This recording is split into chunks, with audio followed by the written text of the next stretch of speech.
Hello friends, welcome to new video. तो दोस्तों आज की वीडियो में हम लोग स्टार्ट करने वाले हैं एक्सरसाइज 9.1 का क्वेश्चन नंबर 3। जैसा कि हम लोग पिछली वीडियो में क्वेश्चन नंबर 1 और 2 सॉल्व कर चुके थे और आज की वीडियो में हम लोग स्टार्ट करने वाले हैं क्वेश्चन नंबर 3। तो चलिए दोस्तों वीडियो शुरू करते हैं। तो दोस्तों क्वेश्चन नंबर 3 है, आप लोग साइड में स्क्रीन पर देख सकते हैं कि एक ठेकेदार बच्चों को खेलने के लिए एक पार्क में 2 फिसलन पट्टी लगाना चाहती है। मान लीजिए कोई ठेकेदार है, वह बच्चों को खेलने के लिए पार्क में क्या चाहता है कि 2 फिसलन पट्टी। फिसलन पट्टी का मतलब क्या होता है, कुछ इस तरह का रहता है जैसे कि लोग पार्क में देखे होंगे, इधर से बच्चे बैठ कर सरकते हैं और नीचे आते हैं, इसी को हम लोग क्या कहते हैं, फिसलन पट्टी कहते हैं। तो कोई ठेकेदार चाह रहा है कि किसी पार्क में 2 फिसलन पट्टी इसी तरह का निर्माण कराया जाए। तो फिसलन पट्टी बनाया जाएगा तो उसका तो कोई ऊंचाई और दूरी तो होना ही चाहिए, किस नए एंगल पर बनाना है, कैसे बनाना है। तो उसका भी मान दिया है कि कौन से बच्चों के लिए किस प्रकार का फिसलन पट्टी बनाया जाएगा। तो चलिए आगे पढ़ते हैं। क्वेश्चन दिया कि 5 वर्ष से कम उम्र के बच्चों के लिए, जो बच्चे 5 वर्ष से कम उम्र के हैं उनके लिए देखिए कैसा फिसलन पट्टी होने वाला है। वह एक ऐसी फिसलन पट्टी लगाना चाहती हैं कि जिसका शिखर 1.5 मीटर की ऊंचाई पर हो। इसका मतलब क्या, उसका ऊंचाई हम लोग को दे दिया कि 1.5 मीटर हो। मतलब मान लीजिए हम लोग का यह फिसलन पट्टी है ए और बी, इसका ऊंचाई क्या दिया, 1.5 मीटर होना चाहिए फिसलन पट्टी का ऊंचाई। उसके बाद आगे का है ऊंचाई पर हो और भूमि के साथ 30 अंश का कोण पर झुका हो। और जो फिसलन पट्टी हो वह भूमि के साथ कितने अंश के कोण पे हो, 30 अंश के कोण पर हो। मान लीजिए हम लोग का क्या है, ग्राउंड लेवल है और ग्राउंड से इसका कोण कितना होना चाहिए, 30 अंश होना चाहिए। मतलब यह जो कोण बने ग्राउंड के साथ इस फिसलन पट्टी का 30 अंश होना चाहिए। मान लीजिए यहाँ पर जो बिंदु मिल रहा है वह क्या है, सी है। तो हम लोग से पूछा है अंत में, इसके बाद जो दिया है 10 वर्ष के उम्र के लिए बच्चों के लिए दिया गया है, तो उसके लिए हम लोग बाद में सॉल्व करेंगे। पहले 5 वर्ष के बच्चों के लिए सॉल्व कर लेते हैं, इसका आंसर निकालने के बाद हम लोग उसके लिए भी सॉल्व कर लेंगे। तो इसमें हम लोग को निकालना क्या है, जो फिसलन पट्टी है या स्लाइड जो है, इसको इंग्लिश में लोग कहते हैं स्लाइड। स्लाइड की हम लोग को लंबाई ज्ञात करना, मतलब BC की लंबाई हम लोग को ज्ञात करना है। तो हम लोग कौन सा ऐसा सूत्र रखें जिसमें हम लोग का मान क्या दे दिया, लंब दे दिया है और कण हम लोग को निकालना। तो कोई ऐसा सूत्र बताइए कि साइन का स्टैन में से जिसमें लंब आता हो और कण आता हो। तो साइन थीटा बराबर क्या होता है, लंब बटे कण होता है। तो हम लोग साइन थीटा बराबर सूत्र इसमें रख सकते हैं। तो साइन थीटा बराबर क्या होता है, लंब बटे कण होता है। और थीटा का मान दे दिया कितना, 30 अंश, तो क्या हो जाएगा, साइन 30 अंश हो जाएगा।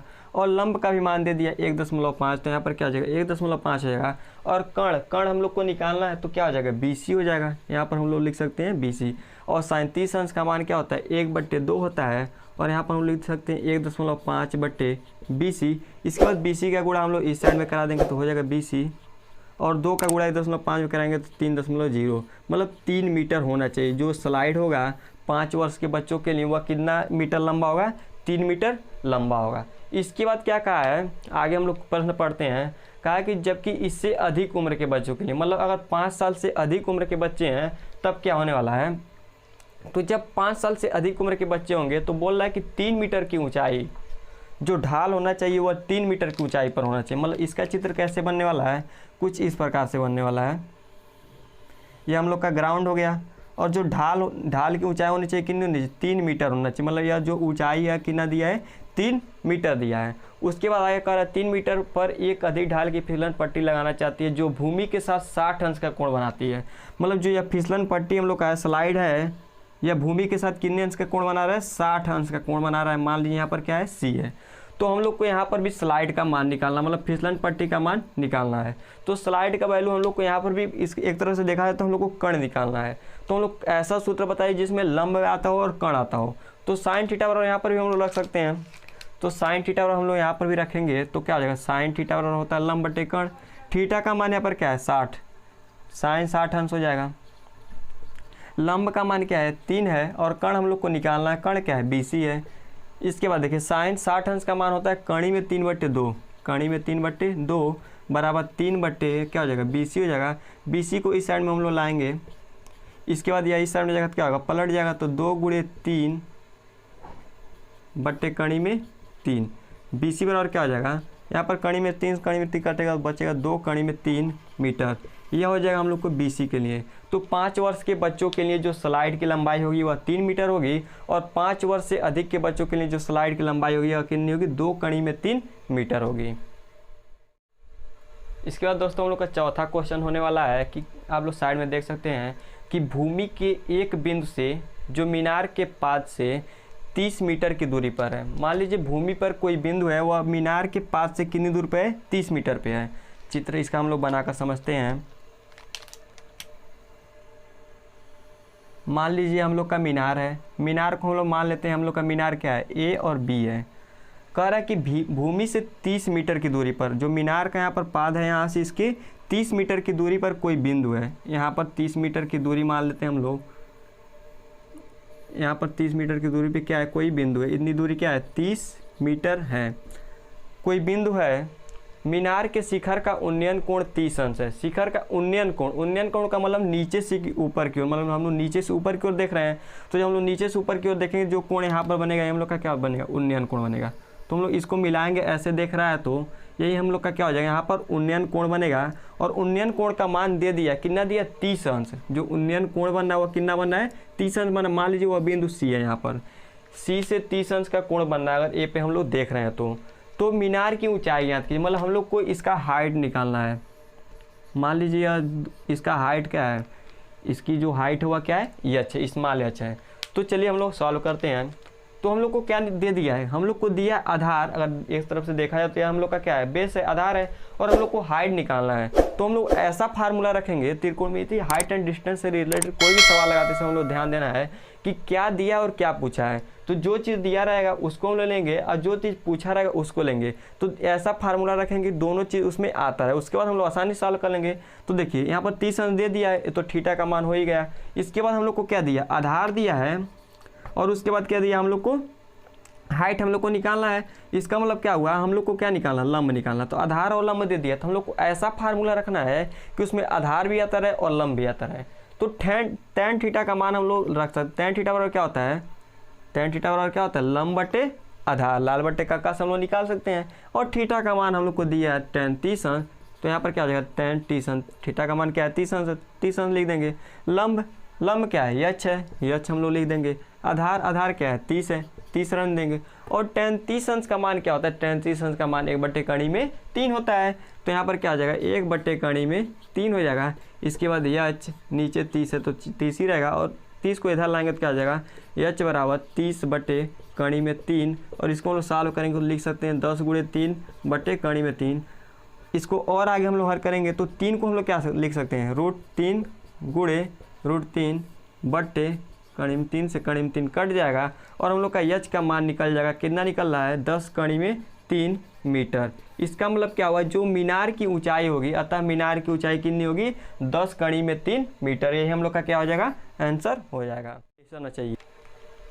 इसके बाद दोस्तों हम लोग का 5वां क्वेश्चन है, भूमि से 60 मीटर की ऊंचाई पर एक पतंग उड़ रही है। भूमि से 60 मीटर की ऊंचाई पर एक पतंग उड़ रही है। मान लीजिए हम लोग का क्या है, भूमि है, यह हम लोग का क्या है, भूमि है, ग्राउंड है। भूमि से कितनी दूरी पर, 60 मीटर की दूरी पर, कह रहा है 60 मीटर की ऊंचाई पर एक पतंग उड़ रही है। मान लीजिए भूमि से इसकी ऊंचाई कितनी है, 60 मीटर है, 60 मीटर की ऊंचाई पर उड़ रहा है। मान लीजिए यहाँ पर के फार हम लोग काइट मान लेते हैं, यहाँ पर पतंग हम लोग का है बिंद पर, और यहाँ पर हम लोग बी ए मान लेते हैं, और यहाँ पर ए मान लेते हैं, ऊपर के। उसके बाद क्या कर रहा है, भूमि के बिंदु से बांध दिया गया है। पतंग में लगी डोरी को अस्थायी रूप से भूमि के किसी एक बिंदु पर बांध दिया गया। मान लीजिए जो यहाँ पर पतंग हम लोग का उड़ रहा है, यहाँ पर पतंग भूमि के किसी बिंदु पर बांध दिया गया। मान लीजिए यहाँ पर हम लोग बांध दे रहे हैं, बिंदु बी पर बांध दे रहे हैं। तो क्या कर रहा है कि भूमि के साथ डोरी का झुकाव, तो हम लोग भूमि पर जैसे ही डोर को बांधेंगे, डोर उड़ रहा है, यहाँ से कोई उड़ा रहा है, उड़ाने के बाद क्या कर रहा है, यहाँ पर बांध दे रहा है। बांधने के बाद क्या हो रहा है कि यह जो झुकाव है डोरे और भूमि का, इनके बीच का झुकाव है 60 अंश, मतलब इन दोनों के बीच 60 अंश का कोण बन रहा है। तो इसके बाद पूछा है, यह मानकर कि आधी डोरी में कोई ढील नहीं है, डोरी की लंबाई याद, मतलब डोरी एकदम सीधा है। यह बताना चाह रहा है कि जो डोरी हम लोग का हुआ क्या एकदम सीधा है, तो यह डोरी की लंबाई कितनी होगी, इसका मतलब क्या होगा कि पतंग कितनी ऊंचाई पर उड़ रहा है ज़मीन से बता दिया है, और यह बताया कि पतंग को बांध दिया गया है। जब बांधा गया तो डोरी एकदम टाइट है, जब टाइट है तो पूछ रहा है कि डोरी की लंबाई कितनी होगी। तो हम लोग को इसकी लंबाई याद की, मान लीजिए इसकी लंबाई हम लोग मान लेते हैं यल। तो हम लोग देख सकते हैं कि यह किसका काम कर रहा है, लंब का काम कर रहा है, या आधार का और या कर्ण का। तो हम लोग को क्या क्या दिया है, हम लोग को दिया है आधार, लंब दिया है, और हम लोग को क्या निकालना है, कर्ण। इसका मतलब क्या, हम लोग लंब और कर्ण का कोई भी फार्मूला लगाएंगे तो साइन थीटा का भी होता है, कोसेक थीटा का होता है, लेकिन हम साइन कास टैन का ही केवल यूज करेंगे इसमें। तो साइन थीटा बराबर क्या होता है, साइन थीटा बराबर हम लोग लगा सकते हैं यहाँ पर। तो साइन थीटा बराबर क्या होता है, लंब बटे कर्ण, लंब बटे कर्ण। और थीटा के स्थान पर हम लोग लिख सकते हैं 60 अंश, तो हो जाएगा साइन 60 अंश। इसके बाद लंब, लंब क्या है 60 मीटर है तो 60 हो जाएगा, और कर्ण क्या है यल माने हम लोग तो यल लिख लेंगे। इसके बाद साइन 60 अंश का मान होता है कणी में 3/2 और 60 यल, और यल को इस साइड में हम लोग लाएंगे तो इधर आएगा तो क्या होगा 2 सठाई 120, नीचे हो जाएगा कणी में 3, और 120 को हम लोग तोड़ेंगे तो हो जाएगा 40 गुणे 3, और नीचे भी हो जाएगा कणी में 3। आगे साल में करेंगे तो हो जाएगा 40 गुणे 3 को हम लोग लिख सकते हैं कणी में 3 गुणे कणी में 3, और नीचे क्या है कणी में 3 है, इसको कैंसिल करेंगे तो कितना हो जाएगा, यल बराबर 40 कणी में 3 मीटर। अतः हम लोग कह सकते हैं कि जो डोरे की लंबाई है वह कितनी है, 40 कणी में 3 मीटर है। तो सो फ्रेंड्स, अब हम लोग सॉल्व करने वाले हैं क्वेश्चन नंबर 6। क्वेश्चन नंबर 6 में क्या कर रहा है आप लोग देख सकते हैं, 1.5 मीटर लंबा एक लड़का है, 1.5 मीटर लंबा एक लड़का है, वह 30 मीटर ऊंचे एक भवन से कुछ दूरी पर खड़ा है। ध्यान से समझिएगा, जो 30 मीटर ऊंचा एक भवन है, मान लीजिए हम लोग का भवन है, भवन हम लोग मान लेते हैं भवन है ए और बी, और यह कितना ऊंचा है, इसका टोटल हाइट दे दिया है। टोटल हाइट कितना दिया है, अगर हम लोग देखें टोटल हाइट दिया है 30 मीटर, 30 मीटर। और इसके पहले कुछ बोला था 1.5 मीटर लंबा लड़का है, जो लड़के की लंबाई हुआ कितना है 1.5 मीटर है। मतलब अगर हम लोग मान लें ये लड़का है, यहाँ पर कोई लड़का खड़ा है ऐसे, ठीक, उसका लंबाई कितना है 1.5 मीटर है, और उसका लंबाई देखा जाए तो उसका लंबाई हम लोग को दे दिया 1.5 मीटर, 1.5 मीटर दिया है, ठीक। इसके बाद क्या कहा है, जब ऊंचे भवन की ओर जाता है, लड़का क्या कर रहा है, ऊंचे भवन की ओर चल रहा है। यहाँ पर यह लड़का खड़ा है, लड़का क्या कर रहा है, यह भवन की ओर चलता जा रहा है। 1.5 मीटर लंबा लड़का जो है यह 30 मीटर ऊंचे भवन की ओर चलता जा रहा है। तो कैसे चल रहा है, तब तक उसकी आंखों से भवन के शिखर का उन्नयन कोण 30 अंश से 60 अंश हो जाता है।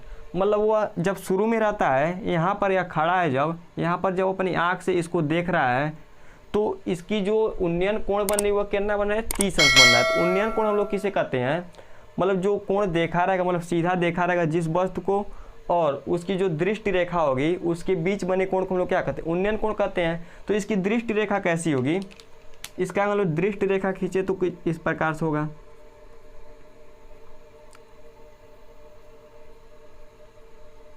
यह इसका दृष्टि रेखा हो जाएगा। इसके बाद जैसे यह ऊपर की ओर देख रहा है, मतलब यहाँ से जब देख रहा है, शुरू में अभी चला नहीं है, तो चलने से पहले जब देख रहा है तो यहाँ पर ऐसे मिल रहा है, तो तब उन्नयन कोण कितना बन रहा है हम लोग का, यहाँ पर उन्नयन कोण कितना बन रहा है, यहाँ पर उन्नयन कोण हम लोग का बन रहा है 30 अंश। यहाँ पर हम लोग का उन्नयन कोण कितना बन रहा है, 30 अंश बन रहा है, क्योंकि जो दृष्टि रेखा होती है और जो ऊपर की ओर देखा रहेगा उन्हीं के बीच के कोण क्या होता है, उन्नयन कोण होता है। तो ये हम लोग का क्या हो जाएगा, 30 अंश हो जाएगा। इसके बाद क्या कर रहा है, कुछ दूरी पर चल रहा है, मतलब यहाँ से जो लड़का है कुछ दूरी पर आगे बढ़ रहा है। तो जैसे ही वो आगे बढ़ रहा है, मान लीजिए यह लड़का कुछ दूरी चलकर यहाँ पर आ गया, ऐसे यहाँ पर आ गया, नीचे मान लीजिए हम लोग का यह ग्राउंड हो गया, ये हम लोग का क्या है, ग्राउंड है। तो यहाँ से लड़का कुछ दूरी चलकर, इतना दूर चलकर यहाँ पर आता है। मान लीजिए यहाँ पर जो बिंदु दिया है इसको भी हम लोग कुछ मान लेते हैं, यहाँ पर मान लेते हैं हम लोग P है, यहाँ पर मान लेते हैं हम लोग Q है, और जैसे ही आगे बढ़ता है यहाँ पर R हो जाता है, और यहाँ पर क्या होता है, यस हो जाता है। तो अब क्या कर रहा है कि जब जैसे ही आगे कुछ दूरी तक बढ़ता है, यहाँ से जो उन्नयन कोण बन रहा है, तो दृष्टि रेखा यही होगी। उन्नयन कोण कैसे बनेगा, तो जो उन्नयन कोण बन रहा है वह कितने अंश है, 60 अंश का हो जा रहा है। मतलब यहाँ से जो कोण बनेगा यह कितना हो जा रहा है, 60 अंश हो जा रहा है। यह भी दे दिया है, तो यहाँ से कोण हम लोग का कितना निकल रहा है, 60 अंश निकल रहा है। तो जब पहले विराम स्थिति में था तो इसका कोण 30 अंश था, और जैसे ही कुछ दूरी तक आगे बढ़ा है तो इसका कोण कितना हो गया, 60 अंश हो गया है। और हम लोग को अंत में क्या पूछा है, बताइए कि भवन से कितनी दूरी तक चलकर गया है। मतलब पूछा है कि बताइए कि वह भवन की ओर कितनी दूरी चलकर गया है, मतलब यहाँ से लड़का यहाँ तक आने में कितना दूरी चला है, यही हम लोग को बताना है। इसका मतलब क्या हुआ, यहाँ से लेकर यहाँ तक की दूरी हम लोग को निकालना है। इसको हम लोग मान लेते हैं यक्स या क्यू या सी मान लेते हैं। ठीक, चलिए अब हम लोग सॉल्व करते हैं। सबसे पहले हम लोग क्या करेंगे, इतना दूरी हम लोग को, इतने से तो मतलब नहीं है, इतने को हम लोग कैसे निकालेंगे, हम लोग को केवल इतना ही हम लोग निकाल पाएंगे। इतना निकालने के लिए हम लोग को क्या करना पड़ेगा, पहले इतना दूरी निकालना पड़ेगा। तो इतना दूरी हम लोग मान लेते हैं ए, यहाँ पर हम लोग मान लेते हैं टी है। तो 80 पहले हम लोग निकालेंगे। तो 80 दूरी हम लोग कैसे निकालेंगे, 80 बराबर हम लोग निकालेंगे तो क्या हो जाएगा, A B minus T B, A B minus T B. A B का वैल्यू कितना है, ए बी का वैल्यू है 30 मीटर, ए बी का वैल्यू 30 मीटर माइनस टी और बी का वैल्यू क्या है 1.5 मीटर, 1.5 मीटर। इसको हम लोग घटाते हैं तो हम लोग को प्राप्त होगा 28.5, और 28.5 को हम लोग लिख सकते हैं 57/2। ठीक, यहाँ तक तो समझ में आ चुका होगा। अब हम लोग क्या करने वाले हैं, त्रिभुज में हम लोग देखने वाले हैं। त्रिभुज ए पी और टी में हम लोग आर को भूल जाएंगे और क्यू एस बी को भी भूल जाएंगे। हम लोग केवल ध्यान देंगे ए पी और टी में। तो त्रिभुज ए पी टी में, त्रिभुज ए पी टी में, तो त्रिभुज ए पी टी से हम लोग सॉल्व करने वाले हैं। देखिए हम लोग को क्या क्या दे दिया है, हम लोग को इतना दूरी पता है और हम लोग को यहाँ से लेकर यहाँ तक का दूरी निकालना है। तो कैसे हम लोग निकालेंगे, तो इतना दूरी हम लोग मान लेते हैं पीटी है और इतना दूरी क्या है, एटी है। तो हम लोग कौन सा सूत्र रखें कि उसमें लंब आ जाए और उसमें आधार आ जाए, तो tan थीटा रखेंगे हम लोग। तो tan थीटा वाला हम लोग रखते हैं, तो tan थीटा, थीटा के जगह पे क्या दे दिया 30 अंश, तो tan 30 अंश बराबर क्या हो जाएगा, क्या होता है लंब बटे आधार। लंब इसका क्या है 80, और 80 का वैल्यू हम लोग निकाल चुके हैं कितना है 57/2। इसके बाद बटे आधार, आधार क्या है P और T, क्या हो जाएगा PT। ठीक, tan 30 अंश का मान क्या होता है 1/, कड़ी में 3 होता है, और यहाँ पर हो जाएगा 57/2, नीचे क्या हो जाएगा PT हो जाएगा। PT को हम लोग इस साइड में लाएंगे तो यहाँ पर बचा गया 57/2, और कड़ी में 3 ऊपर जाएगा तो यहाँ पर हो जाएगा कड़ी में 3। तो हम लोग का पीटी का वैल्यू कितना निकल रहा है, पीटी का वैल्यू निकल रहा है 57 कड़ी में 3/2। इतना तो वैल्यू हम लोग निकाल चुके हैं। यह हो गया हम लोग का पूरा वैल्यू, यहाँ से लेकर यहाँ तक का वैल्यू हम लोग का क्या होगा पीटी हम लोग प्राप्त कर चुके हैं। अब हम लोग क्या करेंगे, इतना वैल्यू निकालेंगे तो इतना वैल्यू हम लोग आसानी निकाल सकते हैं। अब हम लोग क्या करेंगे, यहाँ पर थोड़ा सा जगह बनाएंगे और यहीं पर हल करेंगे। तो ए आर टी में, अब त्रिभुज ए आर टी में, तो त्रिभुज ए आर टी में हम लोग क्या करने वाले हैं, इसमें भी हम लोग tan थीटा का ही फार्मूला लगाएंगे, क्योंकि हम लोग को लंब दे दिया और आधार निकालना है। तो चलिए इसको भी हल करते हैं। तो इसको सॉल्व करेंगे तो हम लोग क्या हो जाएगा tan 60 अंश, लंब का मान दिया है 57/2, जैसे यहाँ पर हम लोग लिखे हैं, और नीचे क्या है आर टी है, तो आर टी हम लोग लिख सकते हैं। ठीक, आर टी tan 60 अंश का मान कितना होता है, कड़ी में 3 होता है, कड़ी में 3 लिख देंगे हम लोग 57/2 इंटू आर टी। अब हम लोग क्या करने वाले, आर टी को इस साइड में भेजने वाले हैं, तो आर टी बराबर हो जाएगा 57/2, और यह नीचे आएगा तो क्या हो जाएगा 2 कड़ी में 3। तो आर टी का वैल्यू हम लोग का क्या निकल गया 57/2 कड़ी में 3 निकल गया। इसके बाद देखिए हम लोग क्या करने वाले हैं। अब हम लोग देख सकते हैं कि हम लोग का यक्स की वैल्यू निकालना है। सिंपली हम लोग देखें यक्स की वैल्यू निकालना तो हम लोग कैसे निकालेंगे, बी और क्यू, पूरा दूरी क्या है बी और क्यू है।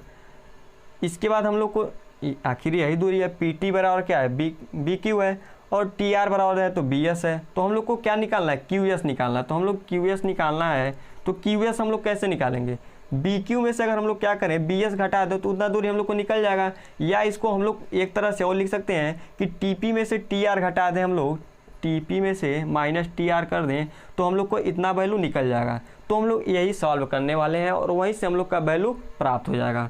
तो चलिए इसको सॉल्व करते हैं। तो QS बराबर हम लोग कैसे निकालेंगे, QS बराबर हो जाएगा TP का मान क्या दिया है, TP का मान दिया 57 बटे कड़ी में 3, 57 इंटू कड़ी में 3 बटे 2 माइनस 57 2 कड़ी में 3। अब इसको हम लोग सॉल्व करने वाले हैं। इसके बाद क्या होगा, हम लोग चाहे इसमें कॉमन भी लेकर इसको आसानी से सॉल्व कर सकते हैं। तो कॉमन लेंगे, इसमें 57 बटे 2 हम लोग कॉमन ले सकते हैं। इसके बाद यहाँ पर क्या बचेगा, कड़ी में 3 बच जाएगा, कड़ी में 3 बटे 1 माइनस 1 बटे कड़ी में 3, और इसको इधर लाएंगे तो क्या हो जाएगा 57 बटे 2, कड़ी में 3 का गुणा कड़ी में 3 करेंगे, 3 माइनस 1 बटे कड़ी में 3, ऊपर क्या बचेगा 3 में से 1 जाएगा 2, यहाँ से यहाँ कैंसिल हो जाएगा, बचेगा 57 बटे कड़ी में 3। तो हम लोग कह सकते हैं कि जो यक्स है मतलब इतना दूरी है वह क्या 57 बटे कड़ी में 3 हम लोग का क्या वही हो जाएगा, आंसर हो जाएगा। इसका मतलब क्या है, जो दूरी होगा मतलब मीनार की ओर लड़का जो है कितनी दूरी पर चल रहा है, 57 बटे कड़ी में 3 मीटर दूरी पर वह चल रहा है। या इसको अगर और आगे आप सॉल्व करना चाहें तो कर सकते हैं। 57 को आप क्या लिख सकते हैं, 19 गुणे 3 लिख सकते हैं, 19 गुणे 3, और नीचे क्या है कड़ी में 3 है, तो कड़ी में 3 से 3 काटेंगे तो यहाँ पर क्या बचेगा 19 कड़ी में 3। तो इसका आंसर ये भी हो सकता है, ये भी हो सकता है, लेकिन इसको लिखना उचित रहेगा। तो यही क्या हो जाएगा, हम लोग का आंसर हो जाएगा। दोस्तों अब हम लोग सॉल्व करने वाले हैं क्वेश्चन नंबर 7। क्वेश्चन नंबर 7 में क्या है, कह रहा है कि भूमि के एक बिंदु से एक 20 मीटर ऊंचे भवन के शिखर पर लगी एक संचार मीनार के तल और शिखर का उन्नयन कोण क्रमशः 45 अंश और 60 अंश है। मीनार की ऊंचाई ज्ञात कीजिए। परंतु अब हम लोग पढ़ चुके हैं, अब इसको हम लोग बनाते हैं चित्र में। कह रहा है कि भूमि के एक बिंदु से एक भवन है 20 मीटर की ऊंचाई पर है। यह हम लोग का भवन है जिसका ऊंचाई क्या दिया है, 20 मीटर दिया है। मान लेते हैं हम लोग भवन की ऊंचाई क्या है, AB है, इसका ऊंचाई 20 मीटर दिया है। इसके ऊपर एक संचार लगा गया है, इसके ऊपर एक संचार वाला मीनार लगाया है, मतलब जो टावर वगैरह होता है इसके ऊपर लगा दिया गया है। मान लीजिए यहाँ पर संचार का तल है, ठीक। कह रहा है कि संचार के तल और शिखर के मतलब इसके तल से और इसके शिखर से जो उन्नयन कोण बन रहा है 45 अंश और 60 अंश का बन रहा है। ग्राउंड लेवल से इसका जो हम लोग कोण निकालेंगे तो इसके साथ जो इसके तल है, संचार का तल है, इससे जो कोण बनेगा और इस संचार का शिखर है, जो संचार का क्या है शिखर है, इससे जो कोण बन रहा है वह कितना दिया है, 60 अंश दिया है। इसको हम लोग ऐसे बना लेते हैं और ये हम लोग का ग्राउंड हो जाएगा, ठीक। देखिए तो इसके जो संचार है ये हम लोग का संचार मीनार है, संचार मीनार। यहाँ पर मान लेते हैं हम लोग C है, BC हम लोग का क्या है, संचार मीनार है। अंत में पूछ भी दिया कि मीनार की ऊंचाई ज्ञात कीजिए। जो यह मीनार है इसी का ऊंचाई ज्ञात करना, मतलब हम लोग को क्या ज्ञात करना है, BC का वैल्यू निकालना है। चलिए देख लेते हैं दिया क्या क्या है। जो यह उन्नयन कोण है यह कितने अंश का है, 45 अंश का है, और जो यह वाला कोण है यह कितने अंश का है, 60 अंश का है। और हम लोग को निकालना क्या है, BC निकालना है, इतना ऊंचाई हम लोग को निकालना है। इतने से हम लोग को मतलब नहीं ना, इससे मतलब हम लोग को मतलब है इससे, इतना केवल हम लोग को निकालना है। तो सबसे पहले हम लोग सॉल्व करेंगे त्रिभुज AB और यहाँ पर हम लोग मान लेते हैं C। तो त्रिभुज ABC में, त्रिभुज ABC में हम लोग देखते हैं थीटा का मान दे दिया है और इसको हम लोग लंब माने तो लंब का भी मान दे दिया, और नीचे आधार है तो आधार हम लोग को निकाल लेते हैं। तो त्रिभुज ABC में, सॉरी इसको हम लोग C डैश मान लेते हैं क्योंकि हम लोग C पहले मान चुके हैं, इसको C डैश मान, ABC डैश में। तो त्रिभुज ABC डैश में हम लोग क्या देखेंगे, क्या क्या दिया, थीटा दे दिया है, लंब दे दिया, आधार हम लोग को निकालना है। तो लंब आधार वाला सूत्र लगाने वाले हैं हम लोग। तो tan थीटा बराबर क्या होता है, लंब बटे आधार, और थीटा का मान दे दिया tan 45 अंश हो जाएगा। थीटा का मान क्या दिया 45, तो tan 45, लंब का मान 20 दिया तो 20 हो जाएगा। आधार हम लोग को निकालना है AC डैश निकालना है। tan 45 का मान 1, 20 AC डैश, AC डैश पर हम लोग को क्या प्राप्त हो गया, 20 मीटर। इसका मतलब क्या हुआ, जो आधार इसका हुआ कितना है, 20 मीटर है। हम लोग को इसका आधार पता चल गया कि इसका आधार क्या है, 20 मीटर है। आधार तो हम लोग का निकल गया। अब हम लोग इस बड़े वाले त्रिभुज में देखेंगे AC सी डैश में। मतलब इस लाइन को हम लोग भूल जाएंगे, बी को हम लोग भूल जाएंगे और हम लोग इतने को भूल जाएंगे। 60 अंश का कोण बनेगा 45 को भी हम लोग नहीं याद रखेंगे। बस ए सी सी डैश में हम लोग को देखना है। तो त्रिभुज ए सी सी डैश में, इसमें भी हम लोग को क्या दिया है, थीटा का मान दिया और आधार हम लोग निकाल चुके हैं। हम लोग को निकालना क्या है, लंब, और लंब आधार वाला हम लोग फार्मूला लगा देंगे। तो टेन थीटा वाला क्या होता है, लंब बटे आधार। टेन थीटा का मान क्या है, 60 अंश है। लंब का मान क्या है, सी ए सी, थीटा क्या है, ए सी है। यहाँ पर क्या हो जाएगा, ए सी हो जाएगा। नीचे क्या हो जाएगा, आधार क्या है हम लोग का, ए सी डैश है। इसके बाद टेन 60 अंश का मान, टेन 60 अंश का मान क्या होता है, कड़ी में 3 होता है, तो हम लोग लिख देंगे कड़ी में 3। ए सी का मान तो हम लोग को पता नहीं है, लेकिन इसको हम लोग दो भाग में तोड़ सकते हैं। ए सी दिया, A B plus B C लिख सकते हैं, तो हम लोग लिख देंगे A B plus B C. और ए सी डैश का तो मान हम लोग पहले ही निकाल चुके थे। यहाँ पर क्या हो जाएगा, 20 हो जाएगा। और 20 का गुणा जैसे हम लोग 3 में कराएं, कड़ी में 3 कराएं, क्या हो जाएगा, 20 कड़ी में 3 हो जाएगा। और ए बी का मान हम लोग को दे दिया है 20, और बी सी हम लोग को निकालना ही है। हम लोग को कुछ अब दिखाई दे रहा होगा कि बी सी बराबर हम लोग को कितना निकल रहा है, 20। इधर लाएंगे तो क्या हो जाएगा, 20 कड़ी में 3 माइनस क्या हो जाएगा, 20 हो जाएगा। और बी सी बराबर हम लोग को देख सकते हैं कि 20 बराबर क्या है, कड़ी में 3 माइनस 1। इसका मतलब क्या हुआ, जो मीनार की ऊंचाई है, संचार मीनार की ऊंचाई हुआ कितनी है, 20 कड़ी में 3 minus 1 meter. Question number 8, question number 8 क्या है, चलिए इसको भी बना लेते हैं। क्वेश्चन नंबर 8 अब हम लोग सॉल्व करने वाले हैं। क्वेश्चन नंबर 8 क्या है, एक पेडेस्टल की शिखर पर 1.6 मीटर ऊंची मूर्ति लगी है। कह रहा है कि एक पेडेस्टल है और उसकी शिखर पर 1.6 मीटर ऊंची मूर्ति लगी है। उसके बाद क्या कर रहा है, भूमि के एक बिंदु से मूर्ति के शिखर का उन्नयन कोण। कोई भूमि का एक बिंदु है, भूमि के किसी बिंदु से शिखर का उन्नयन कोण क्या है, कितना दिया है, 60 अंश। और उसी बिंदु के पेडेस्टल से शिखर का उन्नयन कोण कितना दिया है, 45 अंश दिया है। तो पेडेस्टल की ऊंचाई ज्ञात कीजिए। चलिए चित्र को बनाकर इसको समझते हैं क्या कर रहा है। सबसे पहले दिया एक पेडेस्टल, इसको पेडेस्टल पहले हम लोग बना लेते हैं। मान लीजिए हम लोग का पेडेस्टल हो गया, क्या हो गया, बी, यहाँ पर हम लोग मान लेते हैं ए बी हम लोग का क्या है, पेडेस्टल है। इसकी ऊंचाई नहीं दिया है, कह रहा है कि इसके शिखर पर 1.6 मीटर ऊंचाई की एक मूर्ति लगी है। जो इसका शिखर है, इसके शिखर पर यही मूर्ति रखी गई है बी सी। इसकी ऊंचाई हम लोग को दे दिया है, कितना दिया, 1.6 मीटर दे दिया है। ठीक, कर लगी है भूमि के एक बिंदु से मूर्ति के शिखर का उन्नयन कोण। मान लीजिए भूमि पर कोई बिंदु यहाँ पर है, भूमि के इस बिंदु से कह रहा है कि जो मूर्ति है यह इतना, इसके शिखर का उन्नयन कोण, इसके शिखर का उन्नयन कोण सबसे पहले हम लोग मान लेते हैं धरती है, भूमि हम लोग का है। कह रहा है शिखर के उन्नयन कोण 60 अंश है। जो उन्नयन कोण इसके साथ बना रहा है कितने अंश का है, 60 अंश का है। उसके बाद क्या कर रहा है, और उस बिंदु से, मतलब इसी बिंदु से पेडेस्टल का जो शिखर है, इससे जो कोण उन्नयन कोण बन रहा है वह 45 अंश का है। मतलब यहाँ से जो यह कोण बन रहा है, इसी बिंदु से यह कोण जो बन रहा है, यह कितना बन रहा है, 45 अंश बन रहा है। तो हम लोग का पूछा है पेडेस्टल की ऊंचाई ज्ञात कीजिए, मतलब हम लोग को ए बी निकालना है।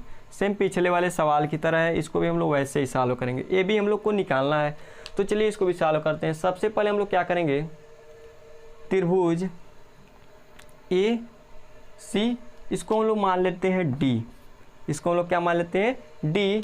और हम लोग इसी को अब सॉल्व करने वाले हैं। तो हम लोग क्या करने वाले, सबसे पहले त्रिभुज ए बी और डी में हम लोग देखेंगे, छोटे वाले त्रिभुज में, त्रिभुज ए बी डी में, त्रिभुज ए बी डी में क्या है, थीटा का मान 45 है और ए बी है और ए डी है। चलिए इसको सॉल्व करते हैं। तो क्या हो जाएगा, tan 45 अंश बराबर, क्योंकि लंब और आधार हम लोग को पता है, tan 45 अंश बराबर क्या हो जाएगा, लंब इसका हो जाएगा ए बी और आधार क्या हो जाएगा, ए डी। tan 45 अंश का मान 1 होता है, ए बी बट्टे क्या हो जाएगा, ए डी हो जाएगा। और हम लोग देख सकते हैं कि हम लोग को कुछ मान तो नहीं दिखाई दे रहा है, लेकिन दो चीज़ बराबर होता हुआ दिखाई दे रहा है, ए बी बराबर ए डी। इसका मतलब क्या हुआ, यह ए डी जो है वह ए बी के क्या है, बराबर है। कुछ मिला ही, ए बी बराबर ए डी हम लोग को मिला, कोई मान तो नहीं मिला, लेकिन हम लोग को एक वैल्यू प्राप्त हुआ कि ए बी बराबर बी डी हो सकता है। मतलब AD बराबर AB हो सकता है, देख सकते हैं आप लोग AD बराबर AB हो सकता है। अब हम लोग क्या करेंगे, अब बड़े वाले त्रिभुज में हम लोग आते हैं ACD में, त्रिभुज ACD में, त्रिभुज ACD में होने वाला क्या है, थीटा का मान 60 अंश दिया है और हम लोग को AC और आधार हम लोग AD लिख सकते हैं। तो tan 60 अंश बराबर हम लोग लगाएंगे, tan 60 बराबर क्या होता है, लंब बटे आधार। लंब इसका क्या होगा, AC होगा, आधार क्या होगा, AD होगा। ठीक, tan 60 अंश का मान, tan 60 अंश का मान क्या होता है, कड़ी में 3 होता है। AC को हम लोग लिख सकते हैं BC plus AB, BC plus AB। नीचे क्या है AD, तो AD हम लोग रहने देंगे, कड़ी में 3 बराबर BC, BC का मान दिया है 1.6, 1.6। AB को AB ही रहने देंगे और यहाँ पर हम लोग AD बराबर क्या होता है जी, AB होता है, तो हम लोग क्या लिख सकते हैं, AB लिख सकते हैं। AB को इस साइड में लाएंगे तो कड़ी में 3 AB हो जाएगा बराबर 1.6 प्लस AB, और AB को दोबारा हम लोग इस साइड में लाएंगे तो कड़ी में 3 AB माइनस AB बराबर 1.6, और AB हम लोग इसमें से कॉमन लेंगे तो हम लोग का बचेगा कड़ी में 3 माइनस 1 बराबर 1.6, और AB बराबर हम लोग फाइंड आउट करेंगे तो 1.6 बराबर कड़ी में 3 माइनस 1। इसके बाद जैसे हम लोग आगे सॉल्व करेंगे, हम लोग को देख रहा होगा कि हर के में रूम में क्या दिया है, कणी दिया है, और जब कणी आ गई तो इसका मतलब हर परिमेकरण करना है। तो हर परिमेकरण हम लोग कैसे करते हैं, जो चीज़ रहता है उसको ऐसे उतार के चिन्ह बदल के गुणा करा देते हैं। 1.6 गुणे क्या कर देंगे, कणी में 3 माइनस 1 है तो क्या हो जाएगा, प्लस 1 हो जाएगा। कणी में 3 माइनस 1 है तो क्या हो जाएगा, इसमें भी गुणा करा देंगे कणी में 3 प्लस 1 का। इसके बाद आगे क्या होगा, 1.6 गुणे कणी में 3 प्लस 1 हो जाएगा, और नीचे क्या हो जाएगा, a square minus B square, 3 minus 1 क्या हो जाएगा, 2 हो जाएगा, और काटेंगे तो हो जाएगा 0.8। इसका मतलब क्या हो, जो हम लोग का AB का वैल्यू निकलता हुआ दिखाई दे रहा है 0.8, क्वेश्चन में कणी में 3 प्लस 1 मीटर। इसका मतलब क्या हुआ, जो हम लोग का पेडेस्टल है AB, इसका ऊंचाई क्या है 0.8, कणी में 3 प्लस 1 मीटर। यही हम लोग का क्या हो जाएगा आंसर। तो दोस्तों आज के लिए इस वीडियो में बस इतना ही। अगर वीडियो अच्छा लगा तो लाइक ज़रूर करें और चैनल को सब्सक्राइब करना बिल्कुल नहीं भूलें। Thanks for watching my video.